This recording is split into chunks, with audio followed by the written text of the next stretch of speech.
decía que vamos a hablar de Popper, de Kuhn, perdón, de Thomas Kuhn, y estábamos empezando a comparar a Thomas Kuhn con Popper. Retomo. Kuhn, un epistemólogo central porque ocupa el corazón del siglo XX, es un epistemólogo que vive de 1922 a 1996, es decir, 70 y pico de años. Es un epistemólogo americano, norteamericano, y es un hombre de la academia, como les decía recién a los chicos. Es un hombre que desde muy joven se inserta en la academia norteamericana y va a estar allí produciendo conocimiento hasta su muerte. Eso lo hace muy prolífero, muy enriquecedor, es testigo de todo el debate epistemológico acerca de este nuevo fenómeno, no nuevo fenómeno, sino acerca de esta aceleración del desarrollo científico del siglo XX. Recuerden que tenemos un permanente crecimiento del desarrollo científico, pero en paralelo, a partir de la Segunda Guerra Mundial, una aceleración, una diversificación de experimentaciones, de ramas, de especializaciones, de entramado institucional para sostener esas especializaciones, porque no se olviden que la ciencia moderna es una ciencia institucionalizada, es decir, no se da en garage o en castillos o en mansiones. Se produce como si se daba antes. Se produce en instituciones, universidades, laboratorios, bibliotecas y empresas, ¿no? Pero esto es más tardío, es más tardío. La, la, la llegada de la gran ciencia al mundo de las empresas es más fuerte a partir de 1960 en adelante, cuando surge la multinacional, que esto es central. Hola Ruth, bienvenida, ¿cómo Hola, estás? gracias. Te creció el flequillo en esta semana, Ruth. Bueno, me dijo un pajarito que vas a hacer una muestra de pintura y quiero en este sencillo y humilde acto felicitarte, porque es un orgullo para nosotros tener un artista entre nosotros. Muchas Espero. gracias. ¿Cuándo podemos ver tus obras y criticarte cuando te des vuelta?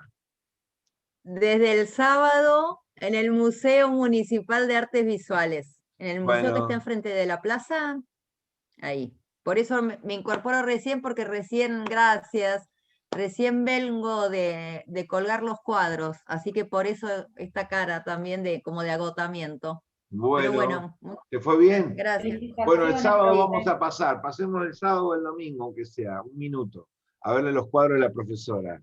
Bueno, no se olviden que la empresa, ¿sigo André? ¿Querés decir algo? ¿Seguimos? Sí, sí, sí, Ah, sí, bueno. sí.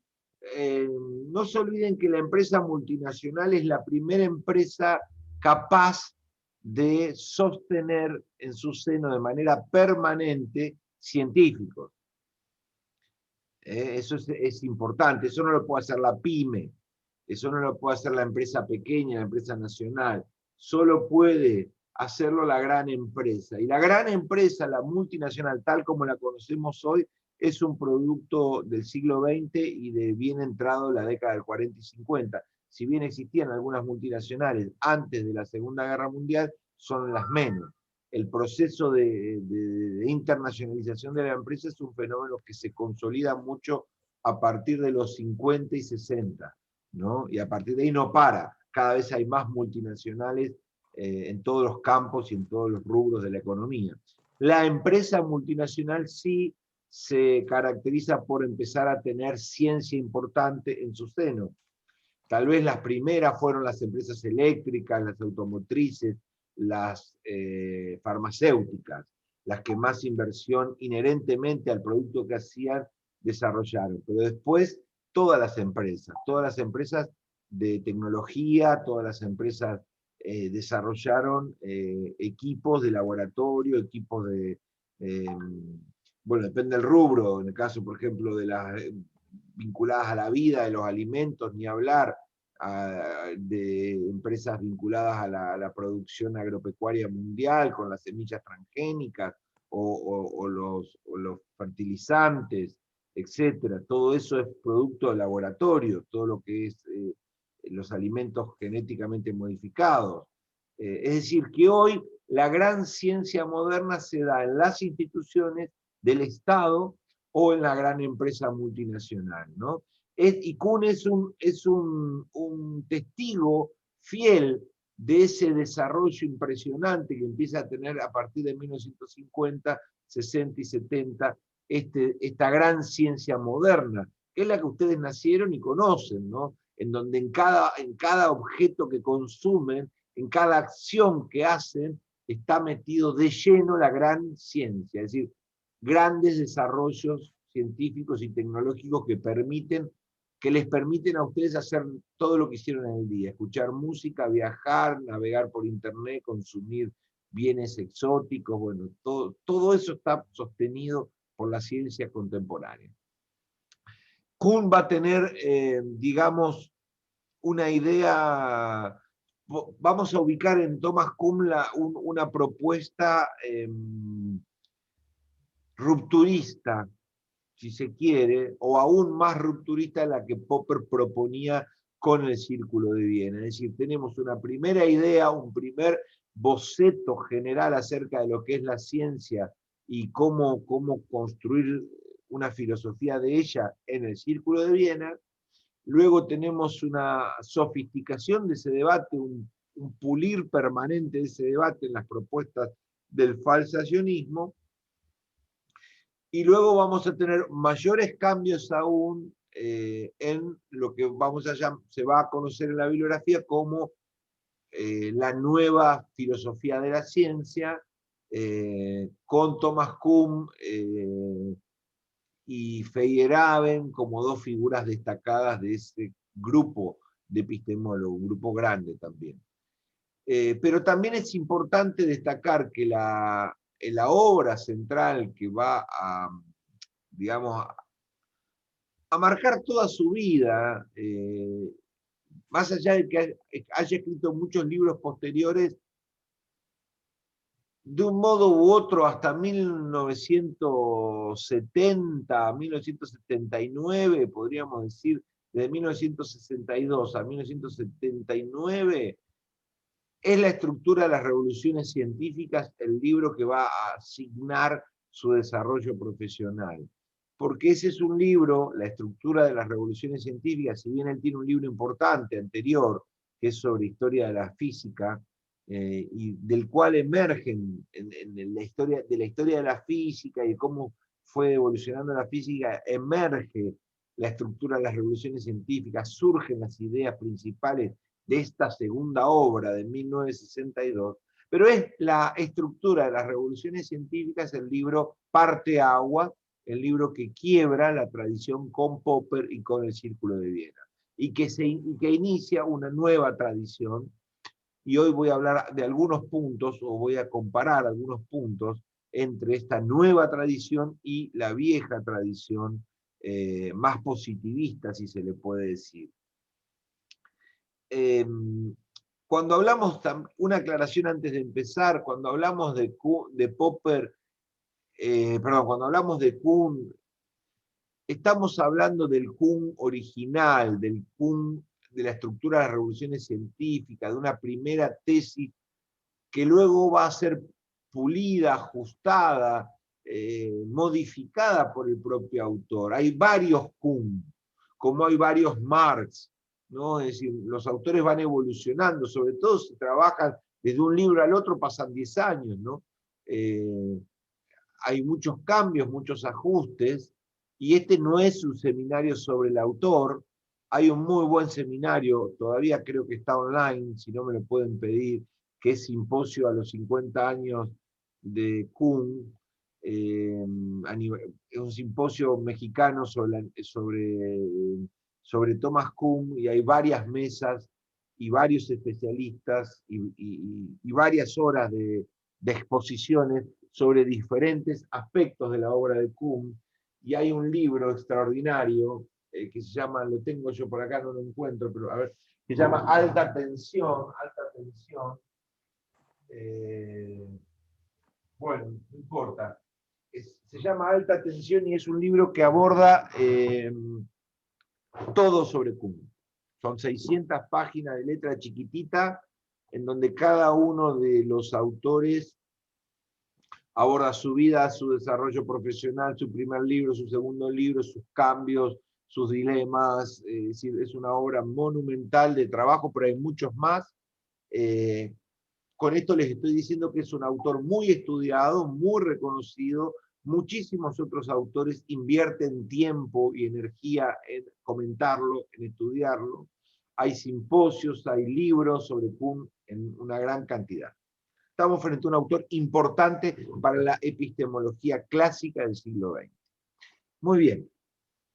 Dicho esto como introducción, podemos decir que el primer punto que incorpora Kuhn, tal vez no el más importante, pero para empezar por algún lado, es en torno al rol del contexto de justificación y el contexto de descubrimiento de las teorías científicas, del desarrollo de la ciencia.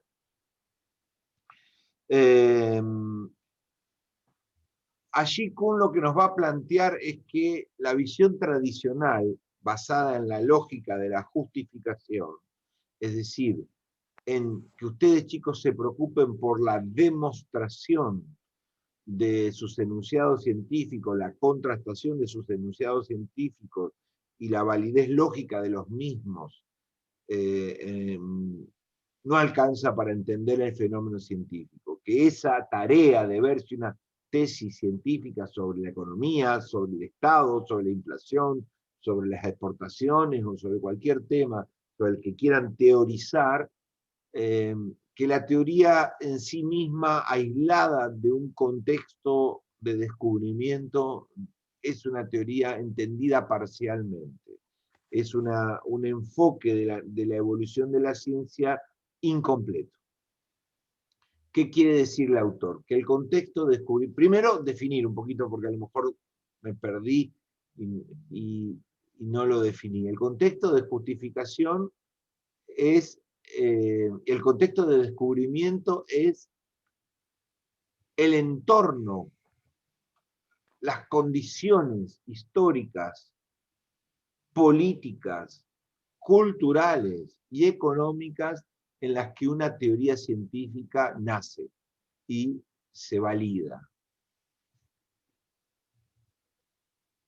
Si hay algo que, por ejemplo, podemos decir es que muchísimos de los descubrimientos científicos y de nuevas teorías científicas o de subproductos tecnológicos fueron fruto de la competencia bélica entre las naciones. ¿Qué quiero decir con esto? Que si vos no entendías que el mundo estaba en una guerra fría, supongamos como ejemplo, que esa guerra fría estaba provocando una presión infernal sobre los laboratorios, sobre los científicos, sobre los académicos, para ganarle al otro en la carrera armamentística del espacio, o del mar, o de las armas intercontinentales, o de la guerra biológica, o de lo que fuese, o de los instrumentos de infantería para invasión militar, o lo que fuese, de la guerra, y que esa carrera armamentística es la que consiguió inyectarle una enorme cantidad de dinero a los laboratorios básicos y que se fue en esa línea de investigación y no en la otra porque los intereses militares empujaban al descubrimiento hacia allá de productos que pudieran lograr objetivos militares y no civiles, no entendés cómo es posible que hayamos, qué sé yo, llegado a la Luna. Nosotros no llegamos tanto a la Luna para conocer la Luna, sino que toda la industria para llegar a la Luna estuvo ultra recontra mil presionada por ganar la guerra por la conquista del espacio. Bueno, entonces ese contexto de descubrimiento de las teorías, de descubrimiento de nuevos enfoques, de nuevos productos tecnológicos, explican la velocidad, la orientación, para dónde van las teorías, la velocidad, la orientación, las prioridades en el que las ciencias se mueven. Entonces, estudiar la ciencia y su movimiento, su desarrollo y su evolución es también estudiar los contextos de descubrimiento de las teorías científicas. Soy claro hasta acá, me explico, que la teoría no puede ser separada totalmente de los factores que están empujándola, condicionándola y financiándola.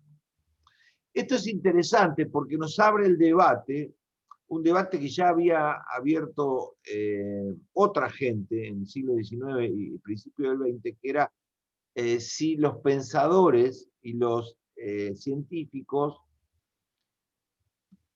responden o no al contexto. Es decir, si la existencia de Galileo es explicada por el contexto o a pesar del contexto. Uno podría decir, bueno, hay una teoría que dice que Borges es posible gracias a la tradición literaria argentina que concatenándose y en una atmósfera como Buenos Aires, con las influencias, pudieron darle a Borges las herramientas para que finalmente llegue a ser. Es decir, que Borges es en parte un producto social. ¿No? Lo entendemos gracias a entender las condiciones que lo llevaron o a Galileo. Y hay otras teorías que plantean que los científicos y los creativos, hay mucha evidencia que son a pesar de el contexto, a pesar de la sociedad en la que viven, que son innovadores y de alguna manera bichos raros que emergen a pesar de la mediocridad dominante o de la cultura dominante. Bueno, lo interesante de pensar el contexto de descubrimiento de las teorías científicas que nos llevan a esos campos, a discutir por qué surgen acá, por qué fueron para allá, cómo se llegó a tanto conocimiento científico en economía o en astronomía o en matemática, cómo se llegó a tanto, por qué, ¿no? Bueno, el surgimiento de la empresa también es un factor. Piensen ahora en la vacuna.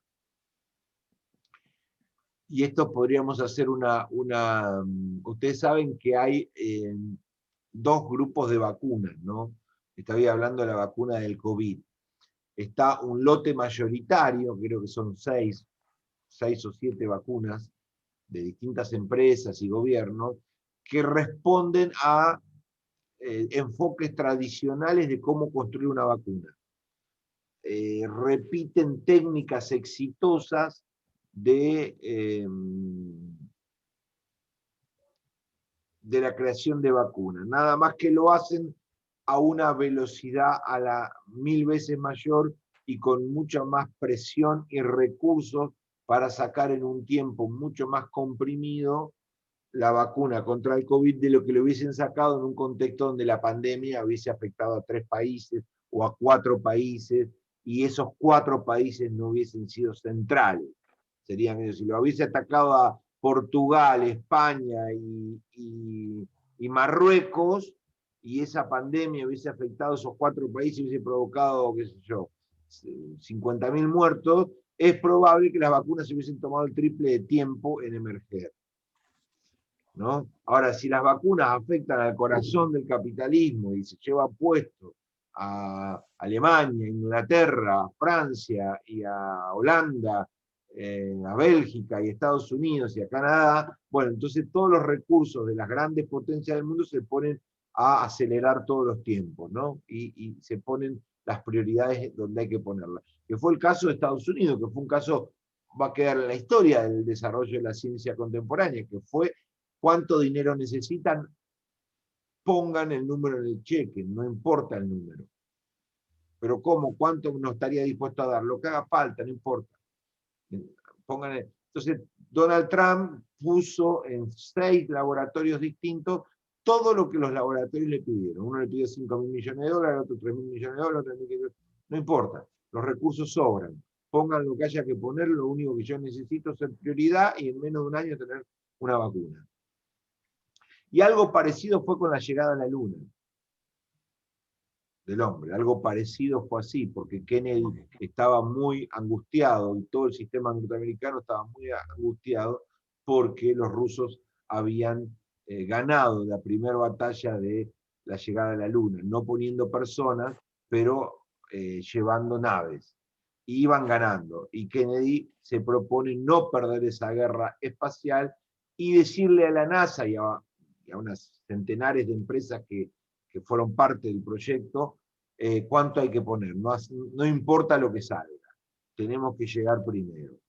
Bueno, entonces ahí aparece la idea del financiamiento, de las prioridades, del contexto. Bueno, y la segunda vacuna, el segundo grupo de vacunas, que son solo dos, que son Pfizer y Moderna, son dos vacunas de orden conceptual distinto, de orden conceptual de ARN combinado, que es una especie de técnica sofisticada nueva en la que aparentemente por las pocas cositas que he visto y he leído, va a abrir una nueva era de vacunas de alta eficacia, rápida invención, es decir, las vacunas ya no van a durar. Ustedes emergen en un mundo en donde las vacunas ya no van a durar 10 o 15 años en ser fabricadas, en ser inventadas. Emergen a un mundo en el que las vacunas van a durar 3 o 4 años en ser fabricadas o desarrolladas. Es decir, que van a ver todos los muchachitos y las chicas que están acá, Priscila, Sofía, todas que tienen mucha vida por delante, van a ver la cura de muchas enfermedades para siempre a lo largo de su vida. Porque el desarrollo de nuevas técnicas para combatir enfermedades endémicas está en plena expansión gracias a estos cambios de Pfizer y de Moderna. Y esos cambios teóricos sobre cómo construir una vacuna, esos cambios teóricos radicales, se producen gracias a una combinación de contextos muy, muy grande y una presión muy grande y una cantidad de recursos enormes para desarrollar. Bueno, si no me voy por las ramas. Cierro con esto. Para Kuhn, una de las ideas, entender la ciencia es entender cómo se construye. Es entenderla no solo lo que dice del mundo, sino dónde se dice, quién lo financia, cuál es el ecosistema de desarrollo. Eso también nos va a permitir, la línea de Kuhn, esta línea nos va a permitir pensar las ecologías de desarrollo. Es decir, si queremos tener un país que desarrolle teorías científicas, que desarrolle ciencia de vanguardia, tenemos que pensar en los contextos de descubrimiento, en las políticas, en los modelos de Estado, en los modelos de financiamiento, en los incentivos, en las prioridades. Todo eso nos lleva a echar luz que hoy nos parece un discurso normal, nos parece una problemática normal. Yo le digo financiamiento de la ciencia, modelo institucional de desarrollo de la ciencia, si yo le digo prioridades de un programa nacional científico, objetivos 2020, todo eso lo han escuchado, de algún lado les parece normal, pero era completamente insólito para 1950, completamente insólito para 1960, ¿no? Estos discursos de políticas científicas para pensar el contexto de descubrimiento es un discurso o es un tema o es una problemática de finales de los 90 en adelante, es decir, de hace 20 años. Antes no existían los planes nacionales de desarrollo científico, o si existían eran muy, muy focalizados, muy, muy precarizados. Hoy es moneda corriente esa discusión. Primer punto que lo diferencia. El segundo criterio, que ahí sí es mucho más conceptual, es mucho más importante en esta discusión, es cuál es el criterio de demarcación. ¿Cuál es el criterio que separa, el que demarca, que limita, que divide a la ciencia de la no ciencia? Cuando estamos frente a un conocimiento científico y cuando estamos frente a un conocimiento pseudocientífico o de otro orden. Hasta Kuhn, Popper era un pensador radical en ese tema, extremo, era un pensador muy riguroso, como ya vimos, en materia de metodología, en materia de falsación de las hipótesis, en materia de lógica argumental, de uso de la matemática, etcétera, lo que ya vimos. Pero el criterio central de demarcación entre una teoría económica que es científica y es rigurosa y una que es una chantada, en Popper se basaba en la lógica, en el lenguaje, en la contrastación. En Kuhn aparece la figura del consenso, aparece la figura de la comunidad epistémica, es decir, del conjunto de economistas que van a leer esa teoría y la van a aceptar o no aceptar. Aparece un factor extralógico, un factor extraobjetivo, más bien subjetivo, que es la capacidad que tenemos de consensuar entre pares que esta es una buena idea. Si ustedes piensan por un minuto, si Irina, si Luciana, piensan un minuto, ¿por qué le creemos a una teoría científica? Mejor que responderlo yo, les pregunto a Irina. Irina, ¿por qué le crees a una teoría científica? Yo te digo, la teoría científica de la evolución de las especies está totalmente aceptada y dice que XX. ¿Vos crees en ella? Y vos suponete que me decís sí. ¿Por qué le crees a una teoría? ¿Qué mirás para creer en una teoría? Piensen todo.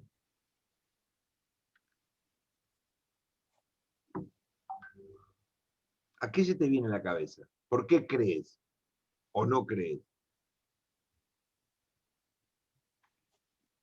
Irina, no te escucho, compañera.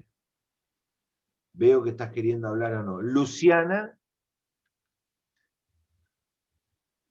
Yo creo porque está demostrada. ¿Pero vos lo viste la demostración? ¿Vos la entendiste? Si a mí me muestran la teoría de la evolución de las especies, ¿yo leí la demostración? No, creo que no la estudiamos a fondo. Por ahí No estudiamos a fondo nada. Casi ninguna teoría, salvo alguna económica o alguna otra teoría que sea familiar o algo que te gustó y más o menos indagaste, viste varios documentales, más o menos. Pero en general, el grueso de las teorías científicas que sostienen nuestra existencia, no las entendemos. No entendemos su aparato demostrativo, no sabemos por qué son verdaderas. ¿No es cierto? De hecho, piensen ustedes en la original, en la más básica de todas, la de Galileo. La Tierra no se mueve. Perdón, la Tierra se mueve, lo que no se mueve es el Sol. Cuando nosotros usamos nuestro sentido común, vemos que la que se mueve es el Sol. ¿No es cierto? Solo creemos que el Sol está quieto porque nos enseñaron eso, que es una teoría astronómica que suponemos verdadera. Que por otro lado, entre comillas, suponemos que la gente piensa que es el Sol el que está quieto y nosotros movemos. Habría que hacer una encuesta, porque yo no sé si eso se sigue enseñando, y si yo le pregunto a los jóvenes, a los hermanos más chicos de ustedes, mi profesor me pidió que te pregunte algo, Martín, decime una cosa, vos viste que el Sol vos viste que aparece el amanecer, el atardecer y el anochecer, ¿eso por qué se da? Porque la Tierra se mueve o porque el Sol se mueve. Yo no sé qué nos responderían hoy con el retroceso cultural que hemos tenido en los últimos años, ¿no? Capaz que nos dicen, no, porque ¿viste? Se mueve el Sol y entonces nosotros estamos quietos. Y digamos, bueno, perdimos 500 años, ¿no? Pero nosotros que sí sabemos que es la Tierra la que se mueve y no el Sol, ¿por qué lo sabemos? Luciana, ¿por qué lo sabes vos? Yo creo que es porque se aceptan socialmente y son conocimientos que como que se van dando por hechos, porque nada, son aceptados. Claro, yo hago lo mismo que vos. Creo en lo que más o menos todos creen.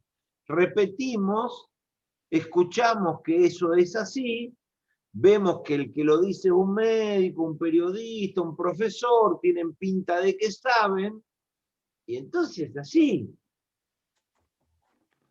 No podemos nadie, ni siquiera el profesor de matemática, tiene la más remota idea de las teorías sociológicas que yo estudié y él no, y él repite. Es decir, todos somos tremendamente ignorantes en el 90% de las ciencias.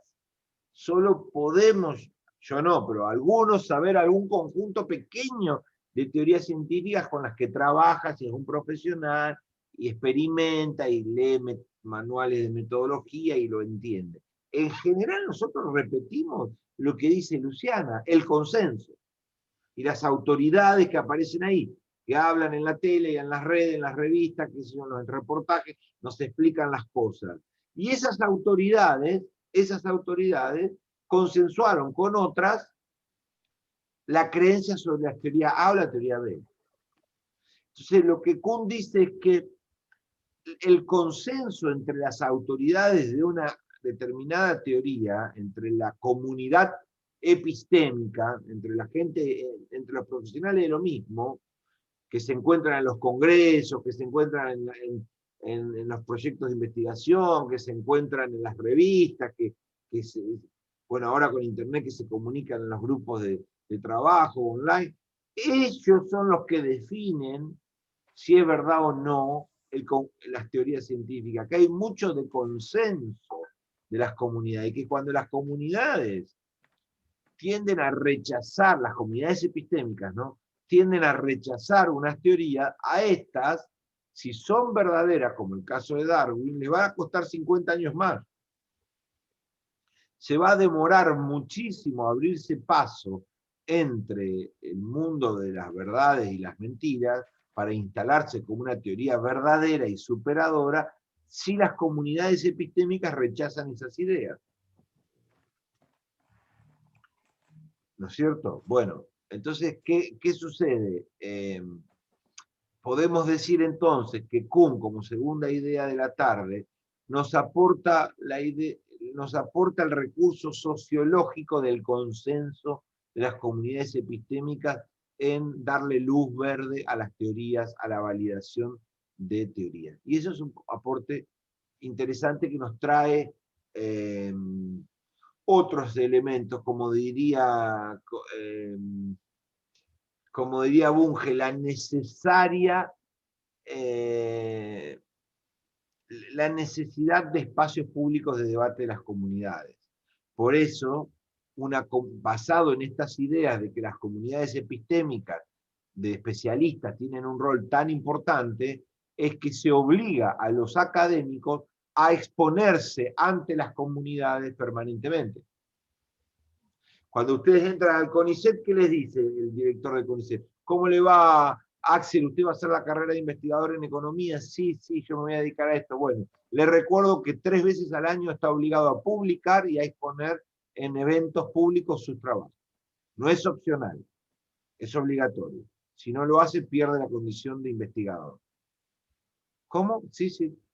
Para poder usted validar su trabajo, yo no puedo validárselo. Yo soy el director suyo, pero yo soy antropólogo y usted es microfísico. ¿Yo qué le voy a validar?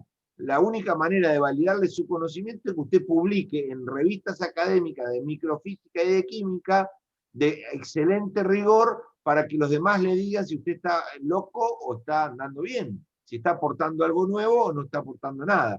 Por lo tanto, es vital lo que dicen los demás, no yo. Los demás, sus pares, su comunidad epistémica. Y así le dicen a todos los investigadores del mundo, excepto los de las empresas. Los investigadores públicos están obligados a compartir en sus comunidades epistémicas sus avances y ver las fortalezas de sus ideas, el cruce, las críticas. Por eso es muy nociva, es terriblemente nociva, la costumbre argentina, o más bien chubutense, de no exponerse y de no arriesgar. Por eso somos comunidades tendencialmente más mediocres en el sentido de la innovación científica, porque la innovación requiere exponerse. Ir al aula magna, decir una serie de cosas arriesgadas y recibir los sogazos de otros en un debate acalorado sobre ideas científicas. Esa es la sopa fecunda de la ciencia, no la del paper seguro, tranquilo, que va directo a la carpeta de plástico en el archivo de la facultad que dice cumplido, tac, entréguese, sello. Pero el sello dice que yo cumplí, yo trabajé. Pero sí, está bien, usted se está ganando el pan, pero más que ganarse el pan, además necesita innovar, necesita decir algo nuevo, si es investigador. No, bueno, no. El sello de cumplido, archívese, es para seguirle pagando el sueldo en una institución, pero no es para en lo más mínimo un requisito interesante para que lo que usted hace sea valioso. Sencillamente hay un burócrata llamado secretario de mesa de entrada que pega el sello y dice, en fecha, a tiempo, se cumple, pase archivo, se aprobó. Y chau, el paper va a la caja azul. No tiene ningún sentido para la vida científica eso. Ahora, si yo ese paper, después de ponerlo en la caja azul, voy y lo llevo al aula magna, lo llevo al congreso de X comunidad, según de qué se trate, y lo defiendo a muerte, y lo propongo, y viene otro que piensa distinto, me lo critica, y viene otro, y piensa y propone B, y en ese debate me voy pensando y me hacen críticas por escrito. Bueno, y después de eso me voy a tomar unos vinos y a cenar feliz con esos colegas, pero en el medio me peleé a muerte por mi prestigio, por mi honor, y para no pasar vergüenza. Bueno, entonces ahí hay vida, ahí hay ideas que están en ebullición. Y eso no está pasando. Por lo menos en la ciencia política regional no está pasando. No hay ninguna mesa de debate de ideas nuevas. Por lo menos en la ciencia política, que es el campo de mi especialidad. Rawson, Terleu, Madryn, Gaiman, Comodoro, me refiero a esta zona. Para nada. Para nada. Eso no está pasando. No, bueno, muy bien. Y pienso que en muchas otras ciencias no está pasando. Bueno, comunidades epistémicas, debates, consensos. Popper discrepaba totalmente con Kuhn acerca de esta tendencia sociológica porque decía que tenía un riesgo político, de que la ciencia se transforme en una campaña política, de ganar adeptos, una campaña política de en vez de decir verdades, ganar adeptos a una escuela, ganar apoyos basado en criterios extralógicos que estaban mal. Y esto también en parte a veces es verdad. Por ejemplo, es muy difícil proponer ideas científicas de las ciencias sociales que afecten intereses. En general, las ideas de las ciencias sociales son peligrosas, porque cualquier teoría de las ciencias sociales, por ejemplo, si ustedes desarrollan a full una teoría de la economía en donde demuestran que la libre competencia una y otra vez se valida por la empiria como el sistema que debe imponerse en un régimen para crear prosperidad y riqueza, y bueno, eso es una teoría peligrosa, porque todas las empresas subsidiadas, todos los mercados monopólicos, toda la gente que tiene pánico de que vengan los de afuera y lo desplacen, van a reaccionar con virulencia en la protección de sus intereses. Es una idea que afecta intereses, ¿cierto? Por decir algo. Bueno, las teorías sociales pueden, y todas, muchas otras también, pueden afectar muchos intereses. Muy bien, segunda idea. La tercera idea es una idea importante, muy importante, es acerca, que ahí sí creo que Kuhn fue muy, tal vez fue una de las 5 o 6 ideas más innovadoras de esa época, de 1960, es acerca de cómo avanza la ciencia, cómo cambia, cómo avanza, cómo se desarrolla con el tiempo. Hasta ese momento aparece una idea de progreso lineal y acumulativo. Me gusta dar el ejemplo del chanchito que contiene nuestras monedas y por el que ahorramos en casa. El conocimiento acumulativo supone que yo pongo una moneda, un peso, paso a la tarde, pongo otro peso, el fin de semana me sobran 10 pesos, pongo 10 pesos, y si puse uno, puse otro, y después puse 10, ¿qué tengo? 20, o 12, depende, 12, y tengo 12, y después pongo otros 10, tengo 22, y después pongo 100 y tengo 122. Bárbaro. ¿Cuál es la idea del chanchito? ¿Qué supone el chanchito, Federico? Federico, ¿qué supone el chanchito? ¿Qué implícitos trae?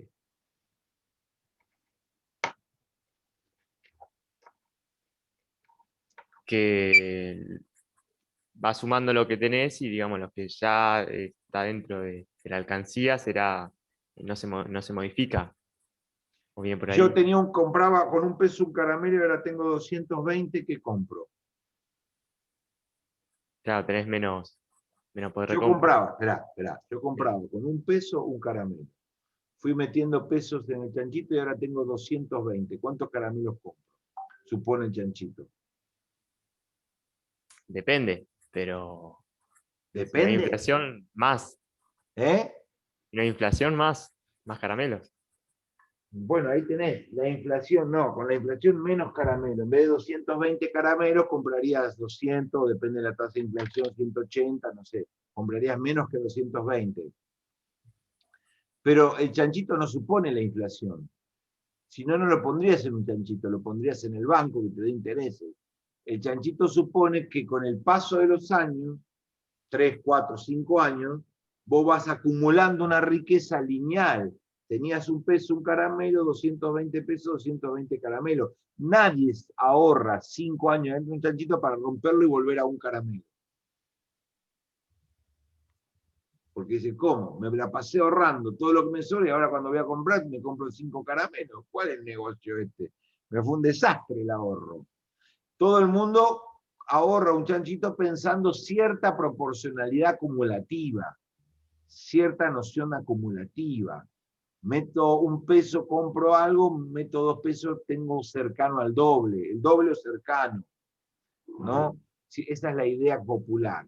Bueno, esa es la idea de nuestro conocimiento científico, Federico. Esa es la idea de las teorías, de la acumulación teórica de la ciencia. Sé algo sobre la sociedad, luego viene Marx y me propone otra cosa y sé algo más Marx, luego viene Weber sobre la sociedad del capitalismo, tengo yo Adam Smith más Marx más Weber, y ahora después viene Foucault, y después viene Hannah Arendt, y después viene... Y entonces ahora tengo todas esas teorías que se van ensamblando en una teoría más explicativa, tengo más peso, compro más caramelo, tengo más teoría, explico más cosas. Esa es la noción acumulativa. ¿Me seguís, Priscila? Más o menos. Es decir, la noción de acumular saber. Sí, profe. ¿Me seguís? Bueno, perfecto. Pues los veo tentados y yo digo, bueno, ya sabemos que están tentados. Pero bueno. No, estoy escribiendo en Word. Todo bien, todo bien. Nos podemos tentar por 1000 cosas, no hay drama. Pero bueno, trato de volverlos acá, de interpelar para que se vuelvan a reenganchar con la materia. No me preocupo. No voy a decir, como decían ustedes no sé si lo vivieron, pero nuestra maestra decía, a ver, Priscila Cajal, ¿de qué se ríe? A ver si nos reímos todos. ¡Ay, sí! Decía eso cuando nos íbamos, la maestra se daba vuelta y nos distraíamos, porque es lógico, nos decía, sí, bueno, cuéntenos a todos el chiste si nos reímos entre todos. Bueno, no. Entonces, ¿qué sucede? Esa idea acumulativa es una idea lineal. No hay, como bien dijo Federico, hiperinflación en el medio. No hay cambio de moneda. No hay desaparición de producto. Yo me quería comprar con el chanchito, yo quería comprarme un Walkman. Sí o sí, soñé toda mi vida con el Walkman. Pero resulta que no hay más Walkman. Tenés el chanchito lleno de plata, pero bueno, entonces ahora podrás comprarte otra cosa, pero Walkman no. Tendrás que ver qué aparato cumple una función parecida y te gusta igual que, pero el Walkman ya no te lo puedes comprar más. O desapareció la moneda, o hubo hiperinflación, o desapareció el objeto. Bueno, Kuhn lo que nos va a decir es, miren, lo que vemos a lo largo de la historia, Natalia está en la más oscura reflexión, Natalia Wozniak está en las penumbras de la reflexión filosófica. Lo que nos va a decir Kuhn es, no, hay hiperinflación en la ciencia, hay cambio de moneda, hay eventos que hacen que lo acumulado ya no sirva. Y esto es una idea muy original de la época, de 1962. Una idea muy violenta para lo que se suponía en epistemología de la ciencia, que todo este saber científico que estamos acumulando, felices de descubrir algo nuevo, puede llegar a ser cambiado radicalmente y que esto ya no sea parte de un puzzle mayor, sino ya no esté más, ya no se crea más en esto, ya se tenga que reemplazar por otro, por otra moneda. Este billete no me sirve más, lo tengo que reemplazar por otro billete, porque este no tiene más poder de compra, porque esta teoría no tiene más poder explicativa, ahora la teoría es otra. Y eso lo producen las revoluciones científicas. Esos cambios de moneda donde el chanchito se transforma en obsoleto, que les quiero decir a los más jóvenes que no, bueno, no sé, ¿ustedes conocen lo que es el ahorro de largo plazo? Creo que no, ¿no? O sea, ustedes, por ahí algunos de ustedes ahorren dólares, puede ser que hayan tenido $1 y hayan conocido el ahorro de largo plazo, pero en general son muy jóvenes. Pero antiguamente había mucha gente que ahorraba a largo plazo, en pesos o con libreta de ahorro, con estampillas o con dólares. Y en la Argentina cambió de moneda más o menos, cada 10 años cambia de moneda. Cada 12, 15 años cambia de moneda. Es histórica la cantidad de ancianas que tienen el colchón lleno de billetes que no existen más, que les cambió la moneda y que no advirtieron esos plazos cortos, que en general son de 2 meses, 1 mes, para cambiar el viejo billete por el nuevo, y los agarró, los ahorró ahí y quedó papel pintado abajo del colchón. Bueno, eso existió, aunque parezca mentira, le sucedió a diversas personas en la historia argentina. Bueno, entonces el cambio revolucionario es un cambio, no es solo un ajuste, no es una explicación mayor, no es una teoría más abarcativa que la anterior, sino que es un reemplazo de paradigma. Un reemplazo de paradigma.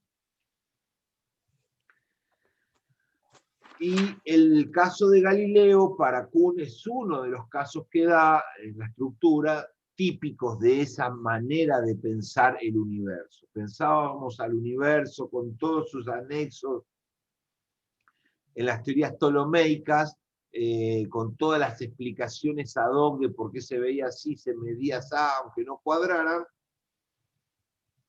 Y ahora pasamos a un sistema heliocéntrico con todas las mediciones distintas, con todos los esquemas diferentes, y todo lo que conocíamos antes ya no nos sirve para explicar el universo. Pienso que ese es un buen ejemplo para que ustedes lo entiendan.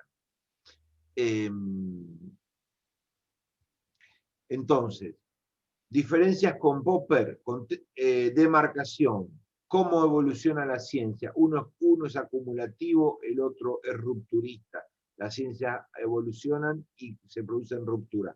Estas son revolucionarias. Ahora, cuidado, las revoluciones científicas no se dan todo el tiempo, no son algo cotidiano, no es que cada 3, 5 años se producen revoluciones científicas al interior de una ciencia. Cada ciencia tiene su propia biografía, su propia dinámica, que puede hacer que se produzcan revoluciones 2, 3, 4 veces a lo largo de su historia, o una vez a lo largo de su historia, no sé. Un problema que tiene esta visión de la ciencia moderna, que es que ustedes hacen ciencias sociales, y que al hacer ciencias sociales, la diferencia con Kuhn es que no tienen un descarte, sino una cohabitación de paradigmas científicos. Y eso provoca una gran complejidad del fenómeno, es decir, la visión de que un paradigma vence a un paradigma fruto de una revolución es abandonado por otro paradigma, o una teoría, para hacerla simple, después explico lo de paradigma, es abandonada por otra teoría de una manera radical y revolucionaria, y la anterior perece, desaparece, como el billete sin valor, como el billete después del cambio de moneda, puede andar bien en astronomía, puede andar bien en biología o en química, pero no funciona en las ciencias sociales. Porque en las ciencias sociales lo que sucede es que la teoría que viene se hace un lugar, disputa a la que está, pero en el edificio quedamos todos viviendo. En el barco seguimos todos. Siguen los liberales, siguen los marxistas, siguen los anarquistas, siguen los marxistas, los comunistas, todas las teocracias, todos los sistemas políticos que explican cómo debiera funcionar la economía o cómo debiera funcionar la sociedad, más o menos siguen sobreviviendo y cohabitando y teniendo adeptos que lo siguen.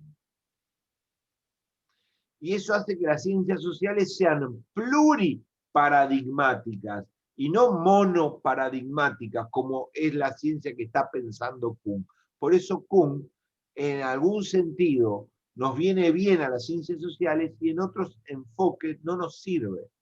No se adapta a la dinámica caótica y subjetiva que tienen las ciencias sociales. Por eso muchos positivistas actuales piensan que muchísimas teorías científicas sociales, económicas, contables, ambientales, teorías políticas, teorías sociológicas, son prototeorías. Son saberes en proceso de construcción científica, pero que no han llegado a la maduración epistemológica capaz de tener demostraciones contundentes que las hagan una verdad aceptada. Entonces conviven verdades. No, yo soy marxista. No, yo soy liberal, no voy a ser marxista. No, yo soy anarco, ¿viste? Para mí el marxismo terminó y los liberales no van a explicarnos. No, pero todos explicamos la misma realidad económica. Todos explicamos cómo debemos organizar los bienes de la sociedad. Sí, pero yo me baso en estos 5 autores que son claves para mí, y yo me baso en otros 5, en esos 5 no. Y cada uno sigue arriba del barco de la ciencia como un camarote legítimo, como un camarote con derechos, como un camarote serio. Eso no sucede en la química, eso no sucede en la astronomía, eso no sucede en la biología. ¿Me explico? Lo pluri o lo monoparadigmático y las revoluciones científicas. Por eso nosotros no tenemos revoluciones científicas. Lo que sí tenemos son irrupciones de teorías científicas despampanantes que mueven el edificio y que a lo mejor el camarote, el barquito que tenía 100 marineros, ahora pasa a tener 30 porque esta nueva teoría, este nuevo barquito se robó un montón de marineros que creen ahora en esta irrupción innovadora, en esta teoría nueva, en este nuevo enfoque, y que se transforma en la moda de la década del 60, en la moda de los 90, en la moda de la actualidad, modas o teorías dominantes o semidominantes. También cambia mucho la ciencia de la que estemos hablando y el contexto geográfico político del que estemos hablando, ¿no? Entonces, qué sé yo, en el continente, en Europa anglosajona, las teorías más aceptadas son tal, en Estados Unidos más esta, en Rusia y en Asia más las otras. Se va dependiendo también de las áreas de influencia de grupos políticos, de tendencias universitarias, de historias institucionales, en donde se usa más el marxismo, se usa más el liberalismo, por decir grandes escuelas, se usa más la teoría democrática, se usa más, qué sé yo. Pero todas conviven. Todas conviven. Y eso es una gran complejidad para nosotros. Porque además, ¿qué termina pasando? Que se produce una cierta inconmensurabilidad, que eso también es un aporte de Kuhn, una cierta inconmensurabilidad entre paradigmas para compararlos. Por ejemplo, ¿qué sería mejor para la Argentina? ¿Establecer una teoría marxista de la economía, estatizar todos los bienes privados y generar un ordenamiento de la riqueza con criterios solidarios, redistribucionistas y planificado por el Estado para salir de la crisis, o una liberalización total del mercado, una apertura al mundo y una feroz salida a la competencia o muerte con el mercado mundial y la creación y la expansión general de la propiedad privada y la reducción drástica de todos los bienes públicos, privatización de las empresas y creación de un mercado de empresas privadas grandes a la Menem 2. ¿Cuál de los dos marcos teóricos aplicados a la Argentina sería el más adecuado? Sería podríamos probar en un congreso que sería el más eficaz para generar buena vida, vida digna. Un lío comparar esto. ¿Cómo hacemos para armar sistemas empíricos de contrastación comparada? ¿Me explico lo que estoy queriéndole decir? Es difícil poner, ¿qué es más rico, chicos? ¿El cucharada de dulce de leche o un bocado de milanesa con huevo frito? ¿Cómo? Sí, ¿qué les gusta más a ustedes? ¿Flan con dulce de leche o tallarines caseros de la abuela? Y no sé, son cosas muy distintas, profesor. Depende la hora, qué sé yo. Si estoy mirando una película, flan con dulce de leche. Si estoy el domingo a las 11 de la mañana, los tallarines de mi abuela. Y después el flan con dulce. No sé, están como me pone dos cosas para comparar que no puedo compararlas. Bueno, eso es lo que nos pasa cuando yo digo cómo comparamos la transformación marxista de la economía argentina o su opuesto. ¿Cómo hacemos para crear empíricos, demostrativos, comparativos suficientemente objetivos para que un montón de gente que piensa distinto se ponga de acuerdo en medir su contrastación? Es problemático, es muy problemático. Las comparaciones, poner en comparación eso es muy problemático. Aparecen los prejuicios, las ideologías, qué sé yo, las preferencias, los sesgos. ¿Por qué? Y bueno, porque en las ciencias sociales la puesta en paridad de aparatos demostrativos de las teorías científicas es algo muy difícil. Eso no sucede. Sí, perdón. ¿Se refiere a eso, a la crítica de Popper? No, claro, Popper critica la idea de caer en un relativismo, de que todo vale, que es un poco lo que estamos cayendo en las ciencias sociales. Todo vale en el sentido de, bueno, pero si usted me dice que no se puede comparar, que la lógica no sirve para comparar, que poner dos teorías, poner las milanesas con huevo frito y el flan con dulce de leche junto y ver cuál es más eficaz, no sirve, no se puede. Entonces todo puede ser dicho, todo puede juntar 30, 40 adeptos y decir nosotros somos de la teoría J y estamos profundamente convencidos, todos convivimos en este zoológico de teorías. Entonces con eso la verdad desapareció, no existe más. Y si no existe más la verdad y existen verdades, no existe más una teoría que contraste la realidad, sino que existen teorías incontrastables entre sí, entonces el reino el fin de la verdad, el fin de la objetividad y el reino de la subjetividad, del relativismo. Cualquier cosa puede ser dicha. Y eso es la anticiencia, porque precisamente el positivismo lo que quería hacer, chicos, era escapar al mundo de la subjetividad, de los entes místicos, de los entes ideológicos, de los mundos inanimados, de las fuerzas extraterrestres, de los dioses, de la filosofía y de todo un montón de enjambre que me permitían a mí decir cualquier cosa sin prueba.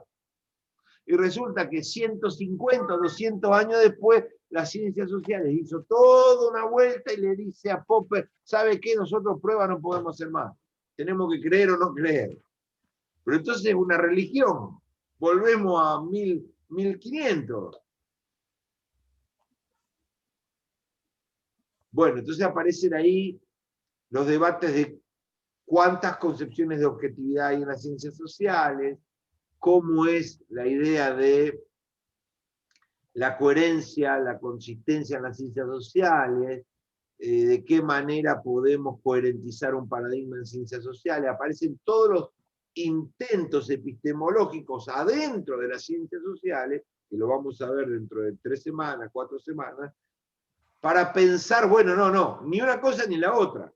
No es que hay un canon para demostrar que una teoría económica es verdadera y la otra es falsa, no hay una regla única como la química, pero tampoco esto es un despiplome, un descontrol total. Debe haber criterios que den ciertas razonabilidades, cierta robustez a las creencias sociales. Debiera haberlo. Lo vamos a discutir en otro momento. Pero lo importante es el aporte de Kuhn en esa materia, ¿no?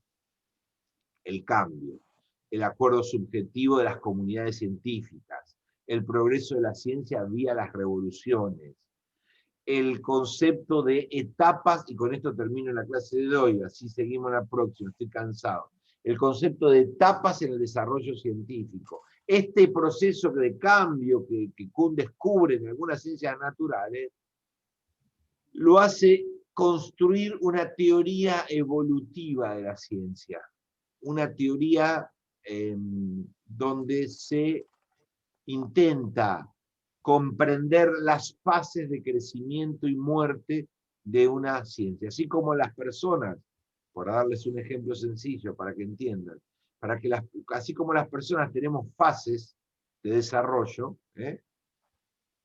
podríamos decir embrión, feto, bebé, niño, adolescente, adulto joven, adulto mayor y anciano, por decir lo grueso de las etapas de nuestra vida.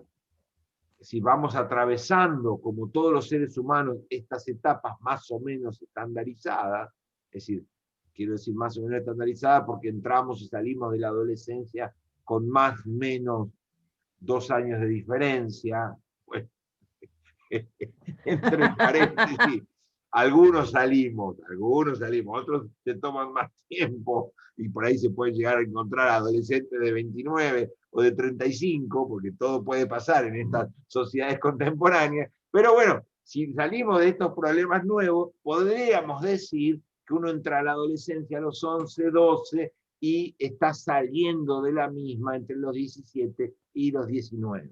En esa fase se está transformando de adolescente en adulto joven. 20, 21, 22 ya es un adulto joven. Podríamos decir, sin la posmodernidad en el medio, ni mamá que nos mantiene y dice, quédate en casa, nene, no necesitas nada acá, y tu vida se va transformando en eterna adolescencia, podríamos decir que esa es la etapa. O sea, ¿qué significa? Que es una etapa más o menos estándar. Una muchachita francesa, una muchachita nigeriana y una joven argentina, más o menos van a pasar por ese proceso histórico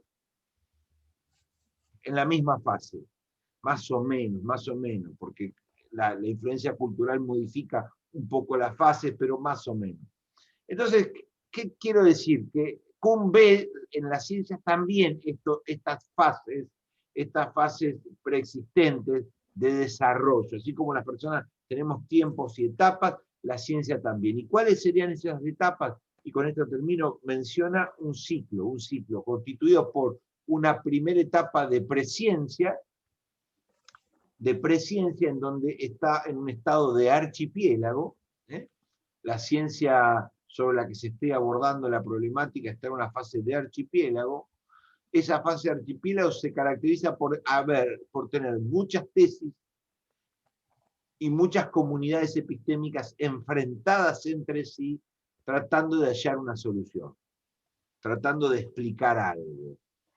Es lo que podríamos llamar un lío. Todo el mundo cree en lo que quiere, hay varios grupos pugnando por explicar un fenómeno, por explicar una teoría, por explicar, qué sé yo, no sé, por explicar el virus del SIDA. Y esa fase es una fase de semi-anarquía. Archipiélago es eso, ¿no? Un conjunto de islotes que están separados. Pero es un islote, es un conjunto de islas con una coherencia, si están abordando una misma problemática.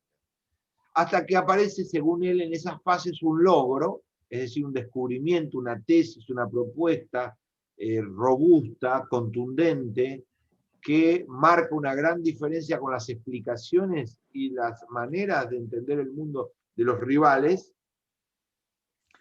y se transforma en ganadora, se transforma en la predilecta, por su consistencia es contundente, es definitiva y demoledora. Y a partir de allí, de ese logro científico, esa demostración exitosa, por ejemplo, estaba pensando en el Big Bang, ¿no? En el Big Bang, y se me ocurre el tema de la radiación de fondo del universo. Ustedes saben que el Big Bang tenía muchos problemas para terminar para terminar de consolidarse como una teoría cósmica aceptada, en la idea de que todo lo que conocemos como universo viene de un punto ultra concentrado y un gran estallido, y ese estallido en expansión, como si fuera el fuego de una escopeta, va generando el resto de todo lo que conocemos. Esa idea tenía muchas resistencias, y había lo que se llaman los experimentos cruciales. Los experimentos cruciales son aquellos experimentos que definen de una manera contundente, por sí o por no, la validez de una teoría, ¿no? Es que finalmente ese experimento es la pieza que falta para cuadrar todas las tesis que están en juego en esta teoría en disputa, ¿no? Y ese experimento del Big Bang era la captura, crear dispositivos tecnológicos que capturen radiación del universo, es decir, el fuego que emana ese disparo. Si ese disparo, si ese estallido existió, tiene que haber secuelas de él, tiene que haber consecuencias, y eso tiene que ser capturado físicamente de alguna manera, lo que se llama radiación de fondo. Bueno, y eso efectivamente, después de muchos años de construir esos dispositivos tecnológicos, finalmente se logró probar que sí, que el universo se estaba expandiendo y que la radiación de fondo del universo era un hecho físico totalmente comprobado y totalmente medible. Y con ese experimento se cerró, con ese experimento crucial, se cerró una buena parte del debate de cómo se dio el universo en su primera etapa de expansión. Bueno, entonces, con el logro, Kuhn dice, se cierra el paradigma y se transforma en un paradigma, en una teoría monoparadigmática. Con ese logro, las demás tribus se adhieren a esa teoría. No importa ahora, no quiero extenderme porque él describe en muchas páginas cómo se adhieren. Ahí hay todo un proceso problemático de los viejos y los nuevos, y las teorías viejas, pero eso es demasiado fino. El tema es que se adhieren al ganador, al que tenía razón, y viene una fase nueva de la ciencia, que es la fase de la ciencia normal. La fase de la ciencia normal. Ya estamos todos de acuerdo con que hay que ser ultraliberales para generar una economía ultra competitiva, o estamos todos de acuerdo con que hay que ser todo marxista y generar una economía planificada y estatizada. Hemos comprado el paradigma, hemos adscrito a esa tesis general, y ahora viene un tiempo histórico largo de despliegue de ese paradigma y de los problemas que ese paradigma nos plantea, porque la ciencia es un proceso histórico de descubrimiento y de resolución de problemas. Entonces, si supongamos que hicimos de la Argentina, nos pusimos de acuerdo con que íbamos a ser ahora una potencia, como que queríamos seguir el camino del sudeste asiático, que se estaba muriendo de hambre en la década del 40 y 50, y que para la década del 80 ya eran países ricos, Vietnam, Singapur, Corea del Sur. Bueno, esos países que hicieron se tiraron así, no miraron si había agua y se tiraron de lleno al capitalismo global, a la competencia global, y que sea lo que Dios quiera, mueran los que tengan que morir. Nosotros salimos de esta fase, digamos, pseudo-feudal de capitalismo y de comunismo y de dictaduras raras, mixturas raras, y nos vamos al ultracapitalismo global. Y que Dios nos ayude si se va a morir la mitad. Y se tiraron y ganaron. ¿No? Bueno, ahora una vez que compraron ese cambio y dijeron, vamos a salir de ser esta tierra feudal rara como era Vietnam o como era Corea del Sur, y nos vamos al capitalismo global o Singapur, y ahora estamos a fondo compitiendo, que vengan, nosotros tenemos 3 fábricas de autos, bueno, abran todas las importaciones de autos del mundo, que vengan todo, abran todas las importaciones de motos, que vengan todas las de bicicleta, que vengan todas, pero ahora vienen una cantidad de problemas, los problemas para ellos no terminaron. No es que instalaron un sistema salvaje de competencia global y chao, no, ahora viene un montón de problemas de logística, de ingeniería, de energía, de infraestructura, de sistemas educativos para crear obreros, para crear sistemas bancarios. Tuvieron que ir resolviendo miles de problemas dentro del paradigma de vamos a fondo hacia el capitalismo global. Bueno, entonces, ¿qué sucede? Kuhn dice, viene una fase de ciencia normal, que puede durar 100 años, 80 años, 200 años, no sé, en donde la dinámica cotidiana es resolverle al queso Gruyère todos los agujeritos, todos los problemas que no explica, que no alcanza, ampliar explicaciones a campos nuevos que no se explicaban, etc. Esa ciencia normal se desarrolla, es la ciencia que conocemos habitualmente, que se expande cotidianamente, y esas ciencias normales empiezan a tener dificultades de explicar cosas, empiezan a tener dificultades con lo que se llaman problemas que no se resuelven, que luego se transforman en anomalías, problemas específicos de un tipo especial, son problemas graves, problemas de fondo, que no explican lo que está pasando, que no resuelven lo que está pasando, y que se agranda el problema y que está allí, y esas anomalías científicas, esas incógnitas, esos problemas que no pueden resolverse, que más bien hablan de por ejemplo, nosotros ahora estoy metido de eso, armando una conferencia para una charla que tengo que dar, y estoy con Sartori, con los clásicos de la ciencia, de la democracia, que ellos dicen, miren, que el ciudadano cada vez sepa menos de política y cada vez lea menos es una anomalía grave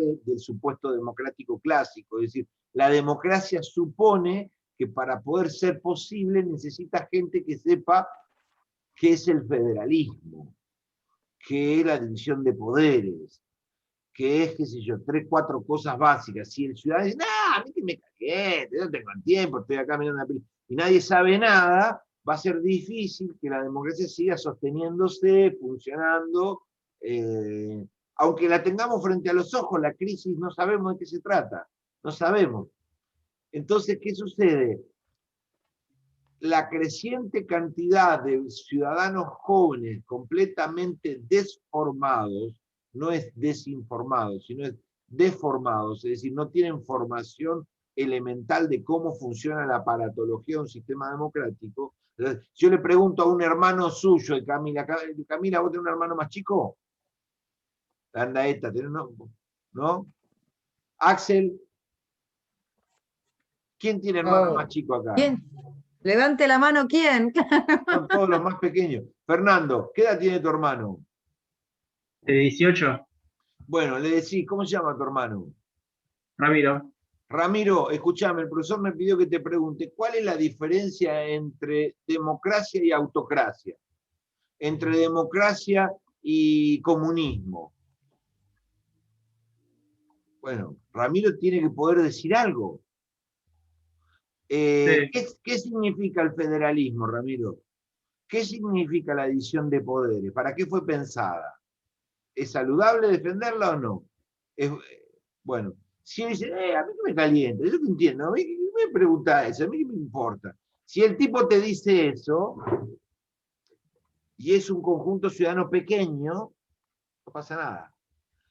digamos, es como la cantidad de bacterias y virus que llevamos en el cuerpo. Es un montón, pero no pasa nada, porque los glóbulos blancos, más nuestra renovación celular, más el tipo de... la llevamos, ustedes saben que llevamos cualquier cantidad de bichos encima nuestro que no son propios nuestros.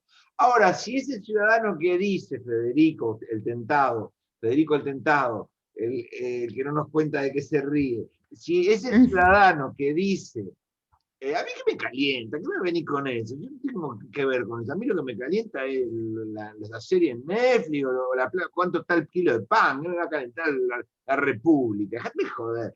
Si eso lo dice uno, no pasa nada. Ahora, si te lo dicen 25 millones de personas, fuiste.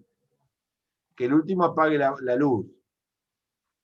¿Se entiende lo que quiero decir? Hay un punto de desconocimiento tan estructural que es incompatible con la sustentabilidad del sistema democrático. Pasaremos a otro, será mejor, a lo mejor pasamos a una república comunista, somos todos felices, o una tiranía, con un rey maravilloso. No importa, pasaremos a otro sistema, a lo mejor, pero esto no se sostiene porque los ciudadanos que deben sostenerlo, los jueces que deben defenderlo, los periodistas que deben enseñarlo, los políticos que deben cuidarlo, no lo hacen todo y dicen que me calienta. Chau, se apagó, se cerró, se terminó. Pasamos a otro. Eso es una anomalía grave. ¿Y cuál es la anomalía grave en las democracias? Y que ya estamos cerca del 35% de nosotros, 1, 2, 3, 4, 5, 6, 7, 8, 9, 10, 11, 12, más o menos unos 5 de ustedes que ya ni siquiera piensan ir a votar. No importa un carajo votar, eso no importa. 35 a 40% de las sociedades occidentales, 35 a 40 manifiestan en todas las encuestas, en toda su conducta, le importa un carajo a la democracia.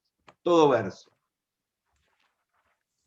Eso se está transformando de un pequeño problema en una anomalía de la teoría democrática que hace incompatible, si eso se sigue extendiendo, que esto se siga sosteniendo. A eso se le llama anomalía. Se la intenta solucionar, dice Kuhn. Ese problema se lo intenta solucionar. ¿Cómo? Con una explicación, con una reforma electoral, se lo intenta con más horas de educación ciudadana en las escuelas para tratar de educar mejor, con una reforma política para que genere efecto.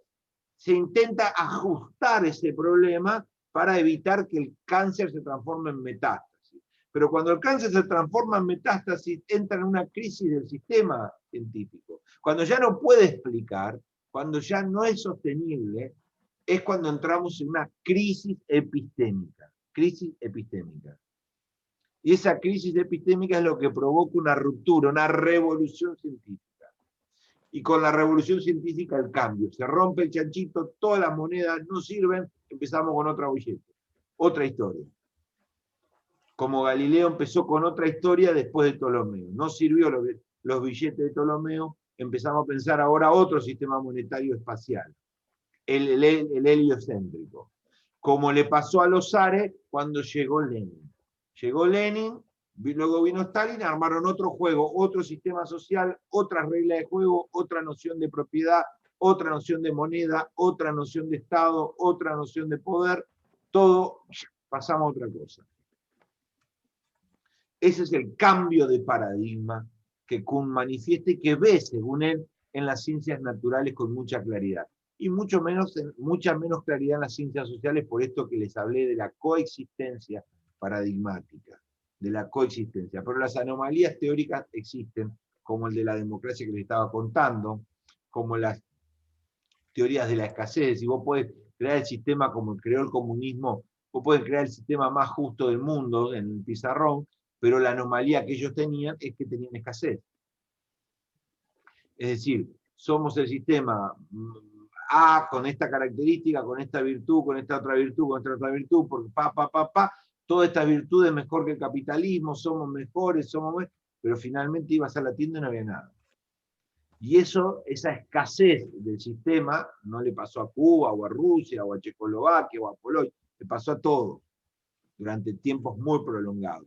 El sistema de planificación general producía muchos avances, muchas inclusiones, resolvía un montón de problemas, pero no generaba riqueza de clase media, no generaba bienestar y abundancia. Al contrario, generaba escasez. Eso está más que claro. Más que claro. como el sistema capitalista genera muchísimas cosas, pero no genera igualdad. Genera desigualdad. Y eso está más que claro. Y genera riqueza, genera prosperidad, genera clase media, genera abundancia, genera alfabetización, genera un montón de cosas positivas, pero no genera igualdad, genera desigualdad. Por lo menos los últimos 70 años. Cada vez es más desigual. Y ese es un problema del sistema, una anomalía, que de crecer esa anomalía va a poner el sistema en crisis. Porque si esta anomalía empieza a aumentar de tamaño, cosa que eso no está probado que pase, pero puede suceder, es decir, si la tendencia actual de los últimos 25 años continuara otros 25 años más, y bueno, dentro de 25 años más tendríamos una sociedad muchísimo más desigual aún de la que tenemos ahora, con muchísimos más contrastes, que pareciera ser que si la combinamos con la democracia, produciría una inestabilidad grande del sistema, convulsiones, caos, porque desigualdad y libertad provocan inestabilidad. Para bien, ¿no? Porque si no, tenés que aplicar la represión. Bueno, hasta acá llegamos con Kuhn, me queda bastante de Kuhn, así que a Andrea le vamos a dedicar un rato la semana que viene. Mañana podemos ver cómo nos organizamos, qué hacemos, porque yo estoy de paro mañana. Después hablamos con Andrea, a ver cómo trabajamos con eso. Bueno, chicos, la seguimos. Pórtense bien, espero no se hayan aburrido mucho. Federico, nos quedó debiendo tu risa. ¿De qué te reías hoy, Federico? Chao, que la pasen bien, hasta luego. Chao, nos vemos.